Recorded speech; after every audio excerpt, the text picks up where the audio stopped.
Recorded Books presents Cassius X, The Transformation of Muhammad Ali by Stuart Cosgrove, narrated by Kevin R. Free. A quote from Cassius X, 1964. I am America. I am the part you won't recognize, but get used to me. Black, confident, cocky. My name, not yours. My religion, not yours. My goals, my own. Get used to me. A quote from Malcolm X, 25 August 1964. The common goal of 22 million Afro-Americans is respect as human beings, the God-given right to be a human being. Our common goal is to obtain the human rights that America has been denying us. We can never get civil rights in America until our human rights are first restored. We will never be recognized as citizens there until we are first recognized as humans. Preface. Cassius X is the story of an extraordinary human being. But more importantly, it is the story of the many social forces that shaped Muhammad Ali. The book is largely set in 1963, in the run-up to Cassius's first title fight with Sonny Liston in Miami, and focuses on the months when he was using the name Cassius X. He was yet to complete his conversion to Islam, at which point he was given the name Muhammad Ali. At one level, it can be read as a prequel to my Soul trilogy, Detroit 67, The Year That Changed Soul, Memphis 68, The Tragedy of Southern Soul, and Harlem 69, The Future of Soul, in that it details the emergence of soul music as one of the dominant popular musical genres of the 60s, but at heart, it is about the complex political and religious backdrop that created Cassius X, and in turn, Muhammad Ali, and the remarkable sorcery he brought to boxing and the world of entertainment. Many good biographies have been written about Muhammad Ali that span his entire life. That is not what this book is about.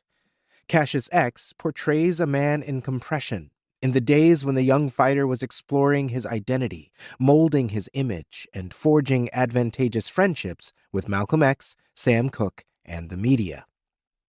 It is about his role as a witness, not simply to the divisive racial landscape of America, but to the new, self-confident forms of music and entertainment that enlivened his youth. I owe a huge debt of gratitude to my publisher, Polygon, particularly my editor, Allison Ray, and to my American publisher, Chicago Review Press. My personal thanks to my friends and family, and, as ever, to the Weird Academy of Northern Soul. Stuart Cosgrove, Glasgow, 2020. Miami, where neon goes to die. In the first bleary-eyed days of 1963, Miami woke up to a raging hangover. The city was crammed with well-wishers, con artists, and the Walking Dead. Snowbirds, in their colorful Hawaiian shirts, had flocked to the Florida beaches from Chicago and Detroit to escape the deafening sounds of the big industrial cities and the unforgiving northern weather. Hotels bulged at the seams, and disappointed guests could be seen dragging their bags along Collins Avenue in the vain hope of a late vacancy.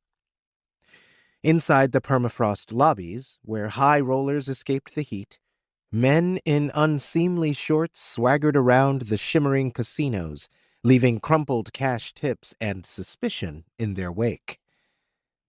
Cassius Clay had been in Miami for over 2 years now, and he had never witnessed such levels of edgy nervousness. The city was restless and rotting to its core. According to the beat comedian Lenny Bruce, who damned urban America with faint praise, Miami was the place where neon went to die. Across whole swaths of the city, neon flickered on and off, signage unsteadily jumped to life, and broken glass littered the sidewalks. The garish signs that looked so alluring on postcards were wheezing their last breath and advertising nothing more than a city facing decline. Bud rot had infected palms and shaded parts of the city, the lethal fungal disease damaging the once majestic trees and staining their giant drooping hands nicotine yellow. Miami had enjoyed an unrestrained growth after the war, driven by cheap air flights and the rise of air conditioning. But the boom was unsustainable. Work was short-term and unpredictable. Unemployment surged and ebbed with the seasons, and the influx of immigrants from Cuba and the Caribbean put unmanageable pressure on social services. Many mid-priced hotels had struggled to keep up with refurbishment plans and repairs to hurricane damage, so swaths of the city looked grubby, dysfunctional, and unloved. Despite all of that, the myth of Miami thrived, and the city's sunshine reputation somehow shook off harsher realities. In her insightful book, Miami, the celebrated author Joan Didion claimed that Miami seemed not like a city at all, but a tale, a romance of the tropics, a kind of waking dream in which any possibility could and would be accommodated.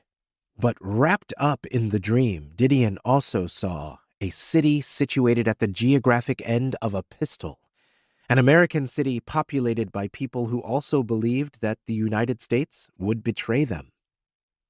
And the man the Cuban denizens of Miami believed had betrayed them most deeply was the president himself.